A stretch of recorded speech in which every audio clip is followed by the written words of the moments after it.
Hello everyone, I am Tanya. Welcome back to my YouTube channel Tanya knowledge. Guys, आज की इस video जो होने वाली है आपके लिए बहुत ज़्यादा इंपॉर्टेंट होने वाली है। ये जो वीडियो होने वाली है जो है क्लास टेंथ के लिए बहुत ही ज़्यादा इंपॉर्टेंट वीडियो होने वाली है। बेस्ट ट्रिक मैं आपको एक ट्रिक के साथ बताने जा रही हूँ दोस्तों। कल आपका पेपर है। अब और आप कल के पेपर में अगर आपको कुछ नहीं आता है, गद्यांश लिखने का तरीका नहीं पता है, तो आपको एक मैं ट्रिक बताने जा रही हूँ। उस ट्रिक से आप गद्यांश आराम से लिख सकते हैं। तो बच्चों, ये वीडियो को एंड तक जरूर देखिएगा। आइए शुरू करते हैं बिना देर किए हुए। बच्चों, मैं आपको बता दूं, जगह से आपको गद्यांश लिखना नहीं आता है। अभी आपको जब गद्यांश आता है उसमें क्वेश्चन रहता है, तो आप गद्यांश में ये नहीं लिख पाते हैं किस चैप्टर से है और इसके लेखक कौन है, मतलब ये किस पार्ट से लिया गया है और इस पार्ट के लेखक कौन है। तो आज की इस वीडियो में आपको वही बताने वाली, बहुत ही आसान तरीके से, ट्रिक के साथ। ठीक है बच्चों, वीडियो को एंड तक जरूर देखिएगा। आइए देखते हैं। तो पहले चैप्टर के पार्ट का नाम है मित्रता। ठीक है बच्चों, ये क्लास टेंथ के लिए है, जो है वो मित्रता है। मित्रता के लेखक हैं आचार्य रामचंद्र शुक्ल जी। जो मित्रता पाठ है उसके लेखक हैं आचार्य रामचंद्र शुक्ल जी हैं।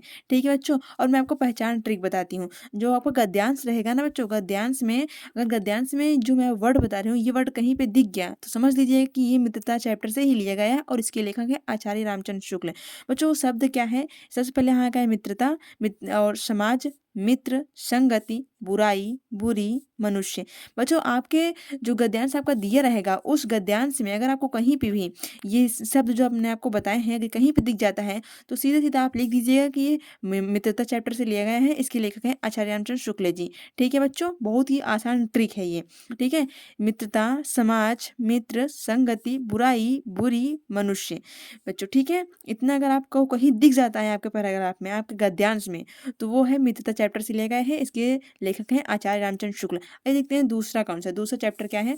दूसरा है ममता। ममता के लेखक जो है जयशंकर प्रसाद जी हैं बच्चों। ममता जो लेखक है वो है जयशंकर प्रसाद जी। ठीक है बच्चों, इसकी पहचान ट्रिक मैं आपको बता दूं। अगर आपको आप गद्यांश में कहीं पर भी ममता, रोहतास, दुर्ग, ब्राह्मण, पिताजी, धन, झोपड़ी, इतने अगर आपको शब्द कहीं पे दिखते हैं, इसमें से कोई भी एक शब्द, अगर कोई एक शब्द दिख जाता है ना बच्चों, तो सीधे सीधे आप लिख दीजिएगा ये ममता चैप्टर से लिया गया है, इसके लेखक हैं जयशंकर प्रसाद जी। ठीक है बच्चों, आपको करना कुछ नहीं है, बस ये जो वर्ड है ना, ये शब्द जो है ना, ये शब्द अगर कोई इसमें से कोई एक शब्द अगर आपके गद्यांश में दिख जाता है ना, तो समझ लीजिए कि ये ममता पाठ से है और इसके लेखक हैं जयशंकर प्रसाद जी। ठीक है बच्चों, आइए देखते हैं तीसरा कैसा है। तीसरा है पाठ का नाम भारतीय संस्कृति। तीसरा जो है भारतीय संस्कृति। भारतीय संस्कृति के लेखक हैं डॉक्टर राजेंद्र प्रसाद। ठीक है बच्चों, भारतीय संस्कृति के लेखक हैं डॉक्टर राजेंद्र प्रसाद। इसकी पहचान ट्रिक मैं आपको बता दूं तो उसमें आएगा नैतिक, चेतना, संस्कृत, व्यक्ति, भाषाओं, देश। बच्चों, ये जो मैंने आपको शब्द बताया ना, नैतिक, चेतना, संस्कृति, व्यक्ति, भाषाओं, देश, इसमें से कोई एक शब्द अगर आपके गद्यांश में दिखता है तो आप समझ लीजिए कि ये भारतीय संस्कृति से लिया गया है, इसके लेखक हैं डॉक्टर राजेंद्र प्रसाद। ठीक है बच्चों, ये है आसान ट्रिक। आइए देखते हैं चौथा। चौथे में क्या है? चौथे में है बच्चों अजंता पाठ से है। चौथा जो है वो अजंता पाठ से है। अजंता पाठ के लेखक हैं डॉक्टर भगवत शरण उपाध्याय। ठीक है बच्चों, डॉक्टर भगवत शरण उपाध्याय हैं। इसकी पहचान ट्रिक मैं आपको बता दूं, इसमें आएगा अजंता, पहाड़, कहानी, बुद्ध, यशोधरा, गुफाओं।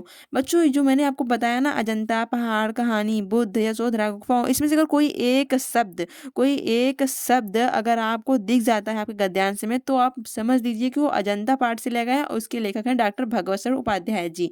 ठीक है बच्चों। बच्चों, मैं आपको तो ट्रिक बता दे रही हूँ, इस ट्रिक को आप फॉलो करिए अपने पेपर में। अगर आपको गद्यांश लिखना नहीं आता है तो बच्चों आप इसकी स्क्रीनशॉट ले सकते हैं, आप स्क्रीनशॉट ले लीजिए। और बच्चों, मैं आपको बता दूं, ये बहुत ही बेस्ट ट्रिक है। ठीक है बच्चों, तो अब लोग जाइए अच्छे से पेपर दीजिएगा। ठीक है बच्चों, ओके।